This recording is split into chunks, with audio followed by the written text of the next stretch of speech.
रोज नए नए वीडियो देखने के लिए हमारे YouTube चैनल गुरुजी स्टूडियो सीतापुर को सब्सक्राइब करें और सबसे पहले वीडियो पाने के लिए बेल आइकन दबाना ना भूलें। अम्बेडकर के पास एक पैसा नहीं है, इधर रमाबाई बेचारी बहुत मुसीबत झेलती है। तब तक दूसरे बच्चे का जन्म हुआ है। भीमराव अम्बेडकर तो विदेशों में है, दूसरा बच्चा गोदी में, पहला बच्चा हो गया है 2 साल का। ये बच्चे क्या है?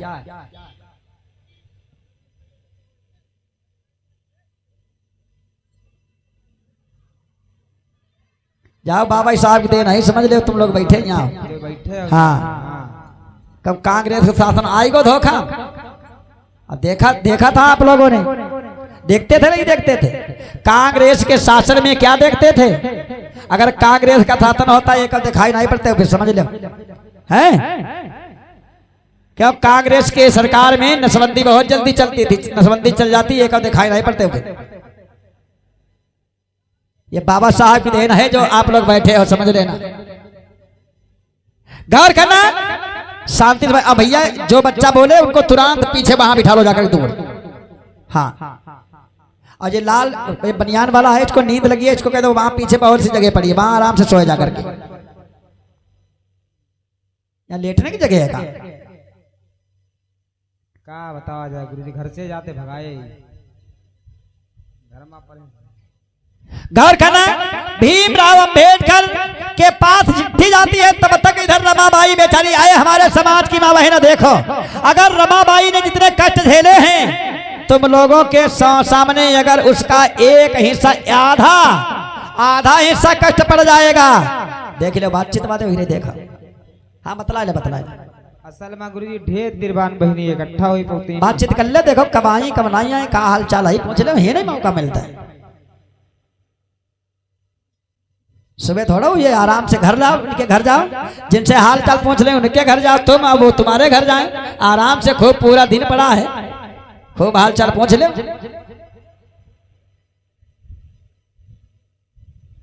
घर करना, भीमराव अम्बेडकर विदेश से चलते हैं, लेकिन रमाबाई के सामने बहुत बड़ी मजबूरी है। रमाबाई के सामने ऐसी मजबूरी है, एक छोटा सा बच्चा गोदी में और बड़ा बच्चा यशवंतराव, 4 बच्चे पर 4 बेटा और 1 बेटी पैदा हुई। क्या नाम था? चारों बच्चों का नाम ध्यान रखना, चारों बच्चों का नाम, अम्बेडकर के बच्चों का नाम बताने जा रहा हूं। 1 बेटी पैदा हुई, 4 बेटा पैदा हुए।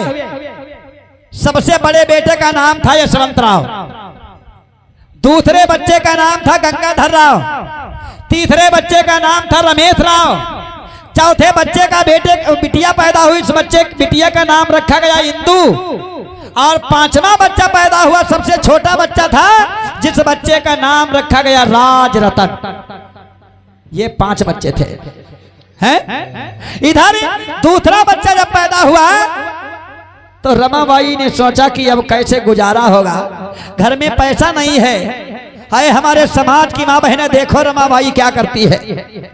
अब ये भी नहीं बता सकती है अपने पति को, भीमराव को, कि मैं यहाँ कैसे गुजारा करती हूँ, कैसे क्या करती हूँ, ये कुछ नहीं बता सकती। वो सोचती है कि अगर अपने पति अम्बेडकर को, साहब को बताऊंगी तो अम्बेडकर मेरे सोचेंगे, साहब सोचेंगे, तो उनकी पढ़ाई में बाधा पड़ जाएगी। कोई मुसीबत नहीं बता रही है? आजकल की माँ बहने अगर थोड़ी सी मुसीबत पड़ जाए वो तुरंत कहती तुम्हारे कुछ जुरी ही ना है, हम अपने मई के चले जाएंगे। हाँ, लेकिन रमाबाई ने बेचारी ने क्या किया? अपने यहाँ मजदूरी करके, कंडे पाथ करके, गोबर के कंडे उपले पाथ करके, सुखा करके, बेच करके खर्चा अपने परिवार का चलाने का काम किया। हाय रे, अपने बच्चों का पालन किया। देखो कैसे बेचारी बंबई की गलियों में, जहां लोग कहते हैं बंबई में बाबा साहब अम्बेडकर के पास, उनके दरबार में जाकर के देखूंगा, सवेरे मेरे पास आना, मेरे साथी के पास बंबई की फोटो पड़ी है अम्बेडकर के स्थान की, जहां अम्बेडकर पढ़ाई करते थे, जहां अम्बेडकर के स्थान बने हैं। सुबह जिनको देखना है तो मेरे पास आना, मैं दिखाऊंगा आप लोगों को कहां अम्बेडकर पढ़ाई करते थे, कहां रहते थे। इधर रमाबाई ने क्या किया? रमाबाई बेचारी अपने बच्चे को लेटार देती थी, बीमार बच्चे को लेटार करके, हाय क्या करती थी, रोती थी। और बंबई की गलियों में जब कंडे पात पात करके जब वो रख देती थी, सूख जाते थे, तब बेचारी ही अपने आप कंडा ले करके और गलियों में आवाज लगा करके बेचने का काम करती थी। आए हमारे समाज की माँ बहनों, देखिए ये तो झांकी देख रही हो, आप लोग झांकी देख रहे हो। जब रमाबाई ने ऐसी गलियों में कंडे बेचे होंगे, हाय रे तब क्या हाल हुआ होगा। ऐसे साड़ियां नहीं मिली पहनने को, ऐसे ये सोना चांदी पहनने को नहीं मिले। आज आजादी मिल गई, हम लोग खुशी से बात करते हैं। भीमराव अंबेडकर की पत्नी रमाबाई बेचारी रोती हुई क्या कहती है, अरे कोई उपले ले लो मैं तो आई हूँ बेचन, कोई उपले ले लो।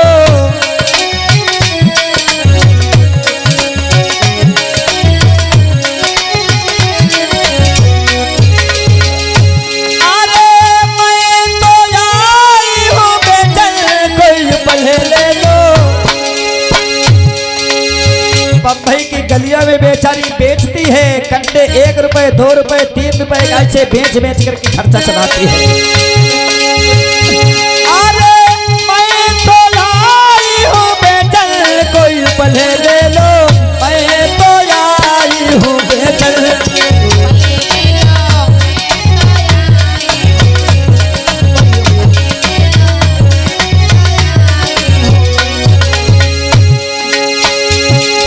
बच्चे मेरे बीमार पड़े हैं घर में सुनियो भाई, बच्चे मेरे बीमार पड़े हैं मेरे भाई, हाय बच्चे मेरे बीमार पड़े हैं घर में मेरे भाई, बच्चे मेरे बीमार पड़े हैं घर में मेरे भाई। अरे पैसा नहीं है पास हमारे कैसे खर्च चलाए, पैसा नहीं है पास हमारे कैसे खर्च चलाए। मुसीबत देखो घर में बचा समझा दे, कोई पले ले लो, कोई पले ले लो, मैं तो आई हूँ बेचन, कोई पले ले लो।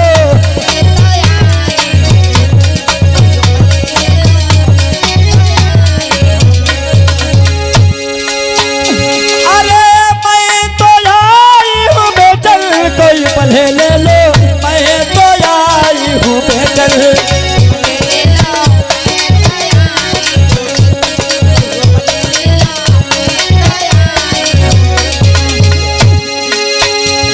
अरे भीमराव मेरे साहब ये देखो गए विदेश को,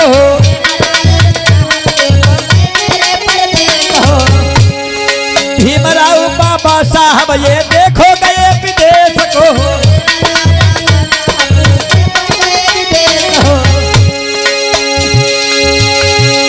घर में बच्चे भूखे रहते ये वो समझा दे, कोई पढ़े ले लो, मैं तो आई हूँ बेचन।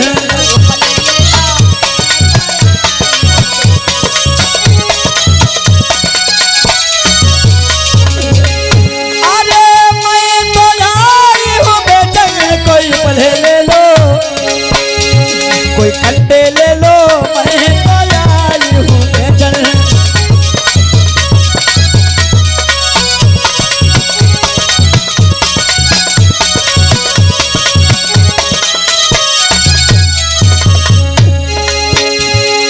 गली गली में जाकर देखो सबसे वो ये कहती है, कैसे जिंदगी कटी होगी रमाबाई, कैसे बेचारी। हाय रे अम्बेडकर को इसीलिए तो लोग सम्मान नहीं देते थे, वो सोचा करते थे कि रमाबाई इसकी पत्नी जो है कंडे बेच बेच करके खर्चा चलाती है और अपने आप विदेशों में पढ़ाई करने जाता। गली गली में जाकर के वो सबसे देखो कहती है,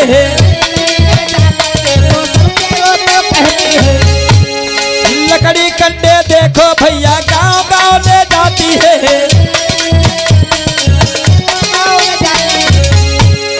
बड़ी मुसीबत देखो भैया उसने ऐसी झेली, कोई पढ़े ले लो, मैं तो आई हूँ बेचन, कोई पढ़े ले लो।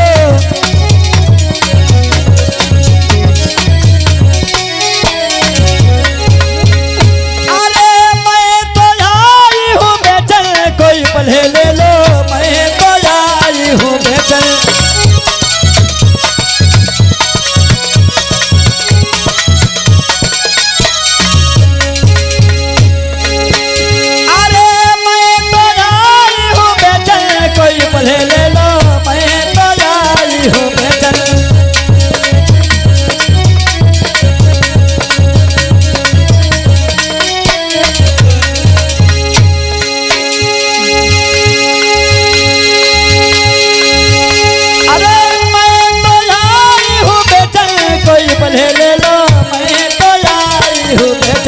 भले ले लो।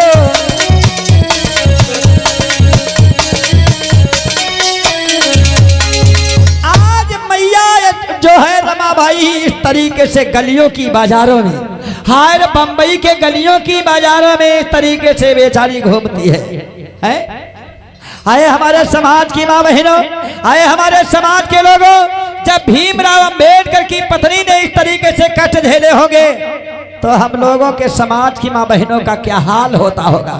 है लंगोटी पहन करके और कमर में झाड़ू बांध करके अगर ऐसे निकलते थे, कमर में झाड़ू इसलिए बांधी जाती थी ताकि जो पैरों के निशान है वो शूद्र जाति के लोगों के जहां पैर पड़े वो पीछे से झाड़ू लग करके उनके निशान मिटते चले जाए।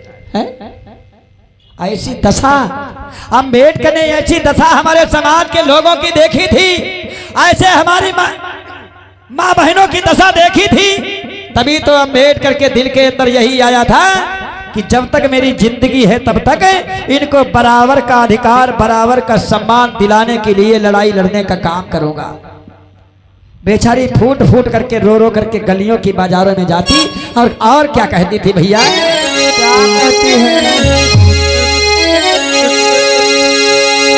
और गरीबों के बाबा साहब, अंबेडकर गरीब नहीं थे, अंबेडकर गरीबों के मसीहा थे। ओ गरीबों के बाबा साहब अगर तुम न होते और गुजर जाते जीवन तबाह होते होते।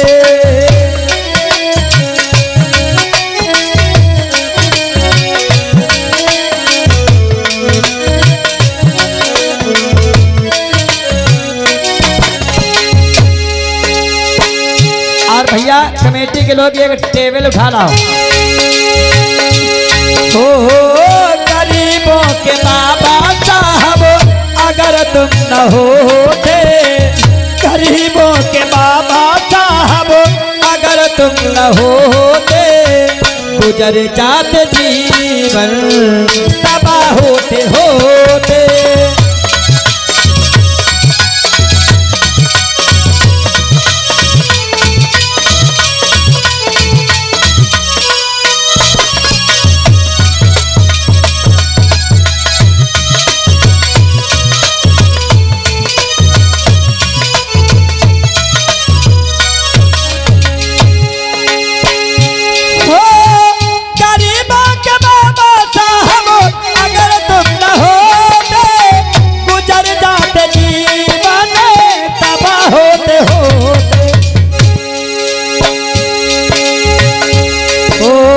हजारों बरस यही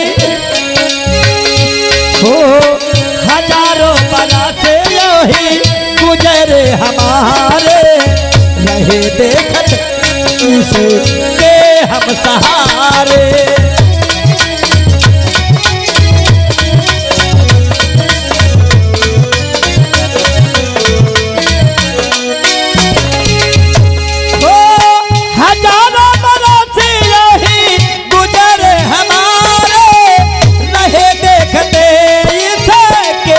सहारे।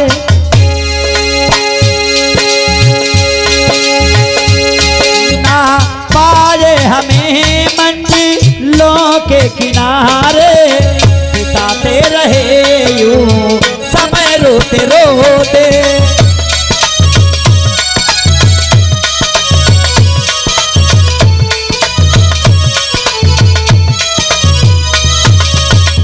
ए बहन जी, बहन आप क्या बेच रही हो? ये मैं कंडे बेच रही हूँ। कंडे बेच रही हो बहन? हाँ। यदि मैं ये सारे वो कंडे ले लूं तो आप कितने पैसे लोगी? भैया हाँ बहन, जितने आप पैसा देना चाहते हो वो पैसे हमको दे दो और ये उपले कंडे सारे के सारे ले जाओ। ठीक है बहन, लाओ ये उपले मुले। इधर सारे कंडे खरीद लिए हैं और उसको पैसे दे दिए। ऐसे रमाबाई बेचारी, और फिर जब पैसे ले लेती है उसके बाद अपने बच्चे को लेकर के इलाज कराने के लिए चलती है। लेकिन अंबेडकर जब घर वापस आते हैं, अंबेडकर को ये जाहिर नहीं होने देती थी रमाबाई कि मैं किस तरीके से बच्चों का पेट भरने का काम करती हूँ। कौन ऐसी इतनी माँ बहनें बैठी, कौन ऐसी दशा कर सकती है? कोई कर सकती है? माँ बहनें ऐसी व्यवस्था कर सकती है? पति जिसका अगर इस तरीके से विदेश में पढ़ाई करे और मेरी माँ बहनें कंडे पात पात करके बेच बेच करके गुजारा कर सकती है कोई अपने ससुराल में? है ससुराल में करोगी आप? नहीं करोगी ना, सीधे छोड़ करके मैके चली जाओगी और कहोगी इससे बढ़िया तो हम दूसरा कर लेंगे। तो अच्छी बात है, कर लेती हैं माँ बहनें, हैं? लेकिन धन्य है रमाबाई, किसके लिए किया था? अपने लिए नहीं लोगों ने किया था, ना अपने परिवार के लिए काम किया था, ना अपने बच्चों के लिए, खाली हमारे शूद्र जाति के तुम लोगों के लिए, माँ बहनों भाइयों के लिए, तुम लोगों के लिए काम करती थी मैया रमाबाई। है क्या जरूरत थी उसको? आज यहाँ अगर एक आदमी चलता है आगे अपने समाज का, दूसरा आदमी उसको हाथ लगा कर कहो धक्का दे करके निकल जाए। अरे धक्का दे करके नहीं, अगर अपने जाति बिरादरी में किसी बच्चे की नौकरी लगती हो, पास पड़ोस मोहल्ला में अगर पैसा कम पड़ जाए तो आसपास के लोगों से अगर नौकरी करवाने के लिए पैसा कम पड़ जाए तो पैसा मांगोगे तो वो सोचेगा कि अगर इसको पैसा दे दोगे तो इसके बच्चे नौकर हो जाएगा, पैसे वाला हो जाएगा। वो साफ ना ही कर देगा भैया पैसा हमारे पास इस समय तो नहीं है, इनकार कर देगा। है हाय रे धन्य है भीमराव, क्या जरूरत थी तुमको इस तरीके से काम करना?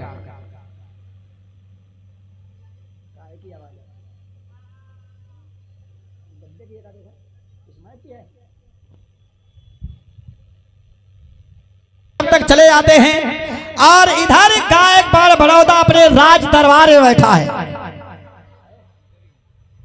राज दरबार में बैठा है और अंबेडकर पहुंचते हैं। अंबेडकर को उस गायकवाड़ बड़ौदा ने तुरंत कौन सी नौकरी दी है? अंबेडकर ने नौकरी की है। कौन सी नौकरी की? छोटी मोटी नौकरी नहीं की। कौन सी नौकरी की थी अंबेडकर ने? डिप्टी अकाउंटेंट जनरल की जगह नियुक्त किया गया था। जो डीएम से पद ऊंचा होता है, डीएम तो खाली एक जिले का मालिक होता है, लेकिन अंबेडकर को नौकरी कौन सी मिली? अंबेडकर को डिप्टी अकाउंटेंट जनरल की जगह नियुक्त किया गया। अब तो अंबेडकर रोज का रोज जाते हैं कहां? अंबेडकर रोज का रोज जाते हैं ड्यूटी करने के लिए। अब जाते हैं रोज का रोज ड्यूटी करने के लिए, लेकिन अंबेडकर के पास कोई जाता नहीं था। अंबेडकर के पास कोई जाता नहीं था, सबसे ऊंची कुर्सी बैठते थे, लेकिन अंबेडकर के पास कोई नहीं जाता था। ऐसी छुआछूत थी। अगर चपरासी जो था वो भी कचहरी को जाता था, अंबेडकर के पास जाता था फाइलों को लेकर के तो दूर से मेज पर ऐसे फेंक देता, और जब लेने के लिए जाता था तो एक हाथ में डंडा, दूसरे हाथ में बोतल, बोतल में गाय के मूत को भर लिया था उसने, और डंडे से फाइलों को मेज के ऊपर से जमीन पर गिरा लेता, उस गाय के मूत से छिड़क करके पाक करके तब उठाया करता था। ये दशा होती थी अंबेडकर के साथ। है अंबेडकर ने एक दिन चपरासी को देख लिया। चपरासी से अंबेडकर ने कहा, अरे चपरासी भाई, इन फाइलों को क्यों गंदा कर रहे हो? अंबेडकर की बात सुनकर के चपरासी ने कहा, साहब मैं इनको गंदा नहीं कर रहा हूं। अंबेडकर ने कहा, भैया और क्या कर रहे हो? चपरासी ने कहा, साहब मैं इनको पाक कर रहा हूं। अंबेडकर ने तुरंत नौकरी से इस्तीफा लिख करके दे दिया और कह दिया कि मैं ऐसी जगह नौकरी नहीं करूंगा जहां आदमी नहा धोकर के पढ़ा लिखा विद्वान आए, वो नापाक है और एक जानवर का मूत पाक है। मैं ऐसी जगह नौकरी नहीं करूंगा। अंबेडकर को अपमान बर्दाश्त नहीं हुआ, तुरंत नौकरी से इस्तीफा दे दिया, चले आए अंबेडकर। अब रमाबाई ने कहा कि साहब इतनी बता बढ़िया नौकरी छोड़ दे। अंबेडकर ने कहा, मैं किसी का गुलाम बनकर के नहीं रहूंगा, किसी की गुलामी नहीं करूंगा। अंबेडकर ने कहा, मैं इससे बढ़िया यही है जाकर के कचहरी में बैठ करके जाकर के वकालत करूंगा। चल देते हैं अंबेडकर, चल देते हैं अंबेडकर वकालत करने के लिए। कहा? कचहरी को। लेकिन कचहरी में भी अंबेडकर को बैठने की जगह नहीं दी गई। एक जिन्ना अफसर था, जिन्ना को जानते हैं भैया आप लोग? नाम सुना है? जो पाकिस्तान का प्रधानमंत्री रह चुका है जिन्ना, भारत देश के अंदर के रहने वाला था, बंटवारा जब हुआ तो सीधे पाकिस्तान को भेज दिया गया। जिन्ना साहब देश पे पाकिस्तान के प्रधानमंत्री रह चुके हैं। जिन्ना उस समय भारत देश की धरती पर रहते थे। अंबेडकर उसी जिन्ना की बदौलत से कचहरी में जाकर के बैठने की जगह पाते हैं। देखो बैठे एकांत, भैया कुर्सी डालो, दो उधर डालो, एक इधर डालो, कुर्सी तैयार रखो। एक यहां पे डालो, तो वहां पे डालो जाकर। मेज अभी नहीं चाहिए, मेज 2 मिनट के बाद में चाहिए। देखो अंबेडकर कचहरी को जाते हैं जिन्ना साहब की बदौलत से, बड़ी मुसीबत से कचहरी में बैठने की जगह पाते हैं, वो भी एक कोने में, कतई आखिर में। यहीं पे डाल दो, दो वहां पे डाल दो जाकर।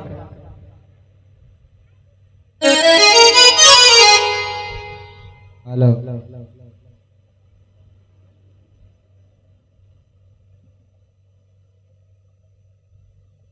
अंबेडकर पहुंचते हैं कचहरी में, एक कोने में बैठ जाते हैं। हाँ भैया कचहरी न चले जाओ। हाँ चलेंगे।